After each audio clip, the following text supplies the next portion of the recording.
What are the key steps to make sure that you're not only just bringing leads into your world, but you're actually moving them to become clients? All right, we are live and welcome to another episode of Tactical Tuesday. Today we're going to be talking about the steps which you can use to implement a very effective sales pipeline. And I'm also going to be talking about the key steps. And in fact, if you wait till the end, I'm actually going to show you the key step that makes all the difference between being successful in the acquiring of clients or just the difference between bringing leads into the pipeline, because it's not just about lead generation. You know, a lot of the time you hear marketers in particular, I am a marketer in a way, talking about lead generation, but all lead generation is bringing people in who could buy what you've got for them. It's people that you could potentially help. The question is, should they buy, and should they be in a position where you can help them? Are they in a position where you've identified you are the right person to do the job? What are the key steps to make sure that you're not only just bringing leads into your world, but you're actually moving them to become clients? And with anything, there are these sort of three different perspectives. Now, advisor or consultant's an interesting thing. So you can be a consultant, absolutely, and you can still be an employee. You can be a consultant and be a service provider. You can be a consultant or be an advisor. And I just look at it from a point of view of how you're engaging with the clients and how they are responding to you. The advisor is the person who gives advice. The service provider provides a service with the client telling them what they want. The employee does what they are asked to do or instructed to do. So if you're a consultant that is actually taking instruction for the client, then I would suggest that you have a much better opportunity to gain higher fees and higher value out of actually moving from that to service provider, but further on to advisor, which means that you're actually doing the work of positioning for advice. Now, what does that mean in a pipeline situation? It means that we can't just put advertising out there. We can't go to people and say, will you work with us? It needs to be very much an engagement that works through a process where they, in essence, ask for your support. They ask for your help. Right? Exactly. It's 100% how it's pronounced. So let's look at the process, because with all processes we have a start, maintain, complete. We actually have three steps that we need to move through. So what is the start when it comes to these processes? Well, for us to actually get the right type of clients we want to work with, we want to actually put them through a diagnostic or an audition process, which means at the end of the day, we need to be able to speak to people. So if we're looking to speak to people, we really do need to connect with them in a way that allows us to speak to them. That's the start of any relationship. How are we going to connect? Now, that all comes down to where the client is and where you are connecting. What is the connection point? Now, at a networking function, that may be a connection of a handshake. In an online space, if there is a specific role that you want to engage with, the easiest place to find those roles is on LinkedIn. If there's a certain psychographic, the way people are thinking about things, the easiest place to find them is on Facebook, because there are interest groups. Right? If there is demographics, there are certain places for those. If it's companies, then there is literally a list of these, whether it's on something as simple as Google or even the Yellow Pages, right? We're looking for lists of places where we can have a connection point. And so that's what we start. That is the most important part of the process for any of this to happen. None of it can happen before a connection is made. Now, with any service, with any advisory service, with any consulting activity at all, we need to have a conversation to get to the sale. But if we flip this around for e-commerce, we've got to imagine that there is someone else who's going to connect with us. So we need to be in a place where they can make the connection.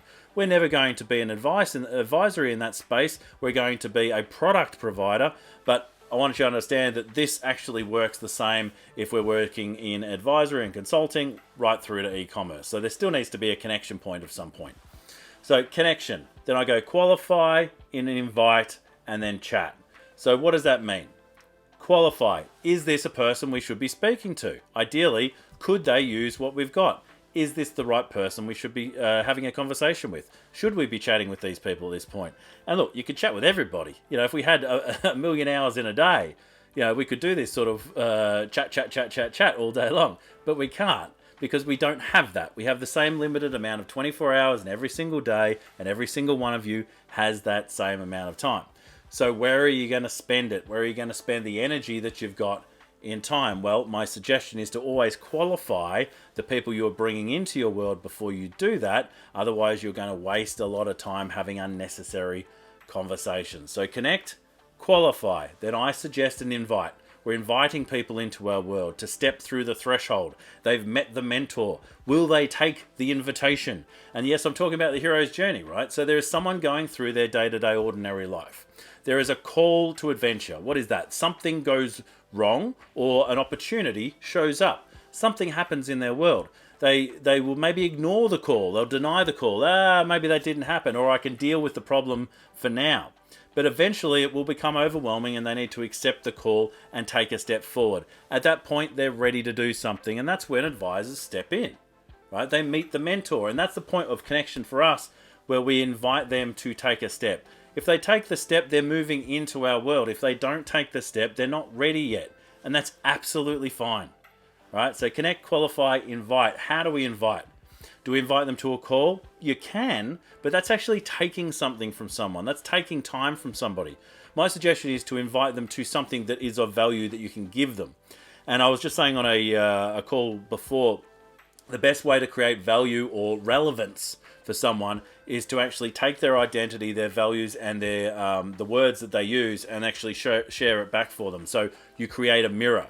So if I wanted to, let's say, put together an event for accountants, I might call it, the future of accounting for 2023 or something like that. Like, it's relevance to their identity.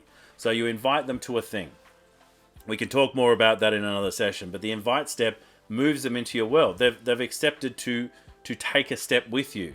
At that point, you get to have a conversation. I call it chat because it's simple conversation. It's not big, deep conversation.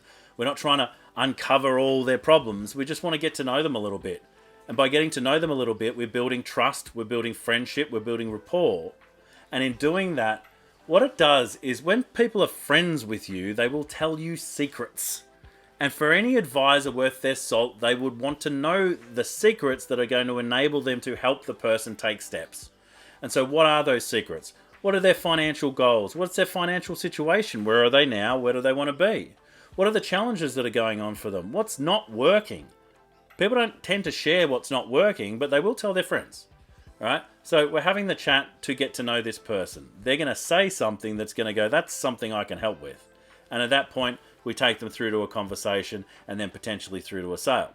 But then where are we taking them? What is the point of sale? And so we've got this connection right at the start. That's the start part. The maintain is opening the conversation. That's what maintenance is in this scenario, in this pipeline. We're maintaining the openness of a conversation. We're not trying to close them because there's no opportunity to close yet. So how are we maintaining? We're having conversations. We're inviting them through. We're actually checking if now is the right time to have the sales discussion. And if it is, then we'll invite them to the sale. Now, what does the sale look like for you? And that's the question you need to ask yourself, because that's the magic step. In fact, that is the key step to actually work all this stuff back. And it's why I can say quite confidently to most advisors that you want to have that conversation with people. Otherwise, you can't make the sale, which means you know that the point of sale is with the client. But for other businesses, that's not necessarily the case. For other businesses, it's on the website, on the web page. It's at the shop front. It's in the retail outlet, right? So where is the sale made? Once you know where the sale is made, you've got to understand how you're actually designing a journey to bring them through. I like to have a priority step in there, especially for advisors and consultants, which is to say, is now the time for us to be having this discussion? Because if it's not, if now is not the right time, if 3 months from now is the time, then let's have that conversation 2.5 months from now, right? But if now is the right time, then let's talk about how we can help you take next steps. So helping people take next steps is such a key piece of the pipeline, rather than say, how do we close? Because if you know that your key next steps are, well, we need to select a date to actually do the work. We need to sign an agreement to say, what we're both going to actually own as a responsibility.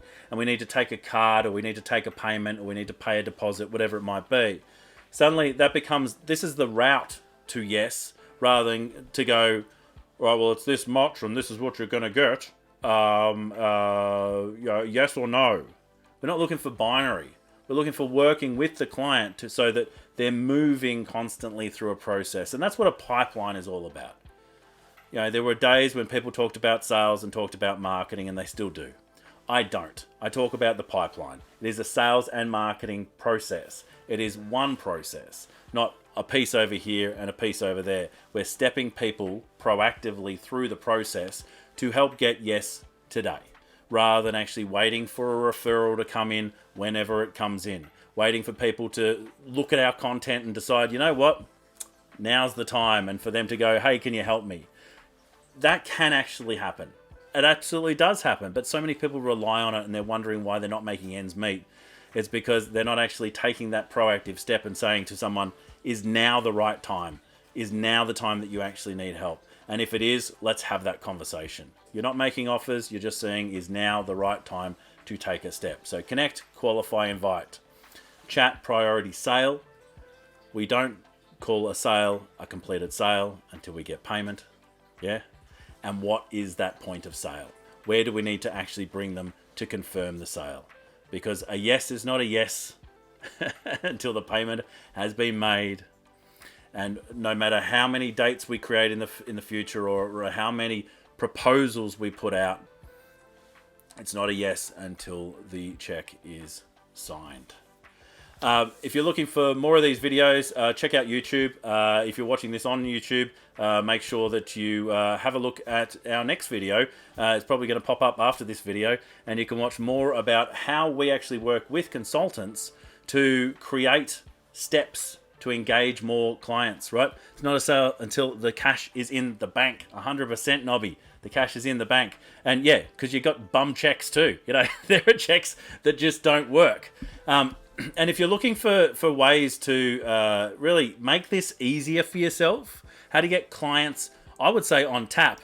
Wouldn't be surprised if I actually had something that you could grab from that. There's our Clients on Tap booklet that we've got. It's a guide to help you with what steps you can put in place to engage clients over time, and to really have a barrel of clients that you can contact when you need to grow. So this is not waiting on other people to ask for your help. This is about bringing people into a community and knowing that you're always going to have opportunity. And it just makes life so much easier than trying to grab all these drips and opportunities all over the place. We bring them all into one place. I call that Clients on Tap. And if you'd like to, just click that, look at the link, or use your phone to actually scan the QR code, and you can download that right now. Until next time. My name is Russell Pearson. If you are wanting to join the Future Proof Business Group, go to Future Proof Business Group on Facebook. Check out my YouTube channel. Just go for Russell Pearson. That's SSL for Russell Pearson, and you'll find all the goodies that we put out there. I've also got the Consulting Business Podcast, which you can listen to or you can watch on YouTube as well. Until next time, stay absolutely passionate. I will catch you on the next one. Bye for now. Now that you've finished watching Tactical Tuesday, click on this video to actually see some more valuable content about helping you build your business. I'll see you on the next one.